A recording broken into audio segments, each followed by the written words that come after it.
Do not buy a house. It can be tempting to believe that buying a property is the best choice to make for housing stability, given that housing expenses are still high. But wait, there are several reasons why purchasing a home, particularly at this time, is not the wisest course of action. You should not buy a home because maybe it is not a very good financial decision for a buyer. Think for a second. Who is most benefited from a house deal? Is it the buyer or the seller or the construction company? The right answer is banks. The bank that finances the loan to the buyer to buy the house makes the most money out of the deal. Buying a house is advertised to common people in such a way that everyone wants to buy one, and people like you and me end up getting a big amount of loan from the banks and paying it for the rest of our lives. In this video, we'll look at the reasons why you should not buy a house and some strategies to relieve financial stress. Are you new to our channel? Hit the subscribe button and remember to click the bell icon to get notified of new videos. Let's get right into the video. One of your priorities after beginning to work for yourself is to purchase a home. This is understandable because everyone wants to be certain that they have a roof over their heads.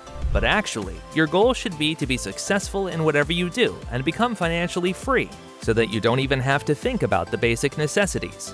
Now that we're all caught up, let's look at some reasons why you shouldn't buy a home. 1. House prices can be too high. Keep in mind that one of the most crucial lessons learned from the Great Recession is that house values can rapidly decline. Real estate doesn't always appreciate, as those who bought during the height of the property boom had to discover the hard way. If you overpay for a home, you might not be able to sell it for a profit. Home buyers frequently cite tax deductions as a key justification for their purchase. But if you sit down and calculate, you will find out that it is an exaggeration. There is not much you can save by tax deductions. 2. Stability.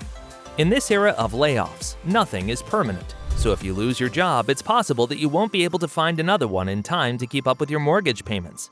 Ask yourself honestly, is your employment situation stable? Are you likely to be given raises and promotions so you can maintain your lifestyle and finish your mortgage? 3. Repairs and maintenance. Owning a house not only comes with a mortgage, but also with huge repairs and maintenance costs. If you rent a place instead of buying, your landlord will be liable if items like plumbing or electrical malfunction.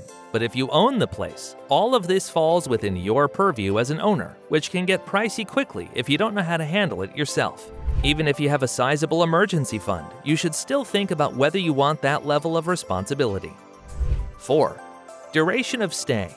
How long do you anticipate residing in the city where you are thinking about purchasing a home? Purchasing a home is probably not worthwhile if you plan to move within the next 5 to 10 years. When the time comes to relocate, if you can't sell it right away, you'll be in a bind. 5. Other investment opportunities. Before considering purchasing a home, you should also have a variety of financial assets. Your budget will have less room for other investments once you start making mortgage payments. It's risky to have your entire net worth invested in your home. Many people become mired in the mindset of stock and real estate investing. However, you might discover that being open to other investment strategies might give you sufficient returns without putting too much strain on your finances.